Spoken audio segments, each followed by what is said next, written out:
iyadoo raxmaadkeeba uu maalmihii ugu dambeeyay ka daayay deegaanada gobolka Togdheer ayaa saaka waxa saxaafadda la hadlay xogayaha fulinta dawladda hoose degmada Burco Ismaan Maxamed Sheekh waxaanu xogayuhu fariimo kala duwan u diray bulshada ku dhaqan gobolka Togdheer isagoo ugu baaqay inay ka digtoonaadaan waxyeelooyinka uu geysan karo roobku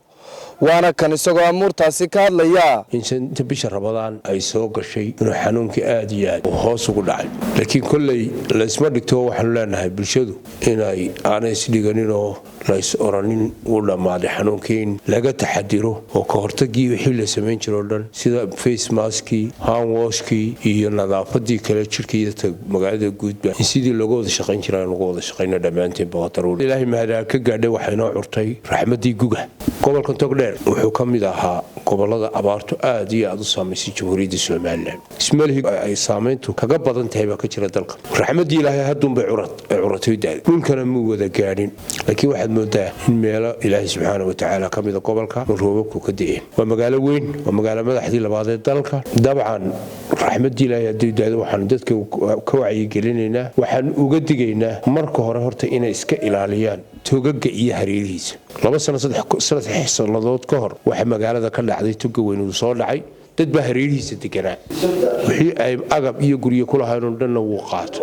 nafaha bilaadanku baana waxa ka qaalisanay in meesha naf bilaadan ku dhimatana ilaahay subxaanahu wa ta'aala inagu ma karo marka dadka waxaan uga digaynaa toga iyo hareerihiisa dadka deganow iskaga durko waliba dadka danyarta ah buulasha iyo washingadaha iyo wixii lamid uga dhisayeen toga qarkiisa saa u saaran ama toga qaarkood guduhiisa ku dhawaadeenba waa uga digaynaa ha ka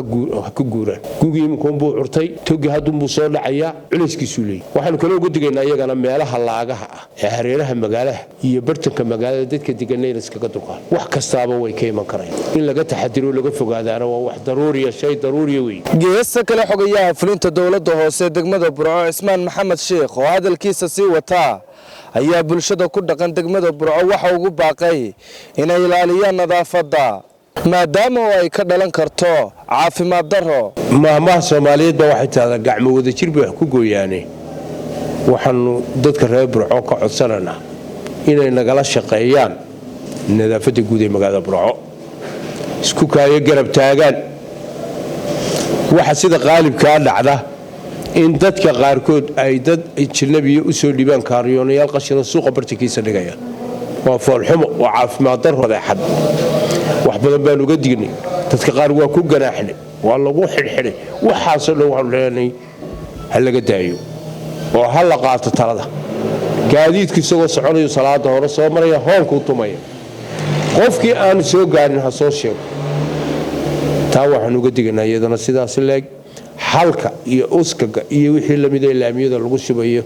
iyagana hal laga daayo Maxamed Suldaan Ismaan telefishinka on cable Burco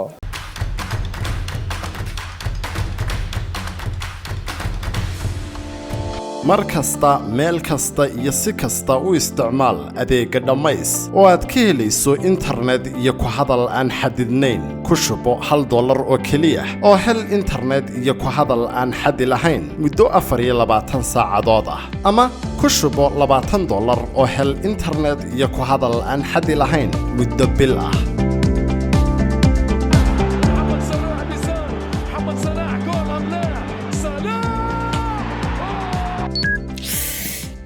inoogu shub marka la dhamays waa maxay dhamays waa adeeg ku siinaya internet iyo ku hadal aan xad lahayn ma heli karaa mid gashubo xidig hal eber hal afar gees amaba xidig 444 afar gees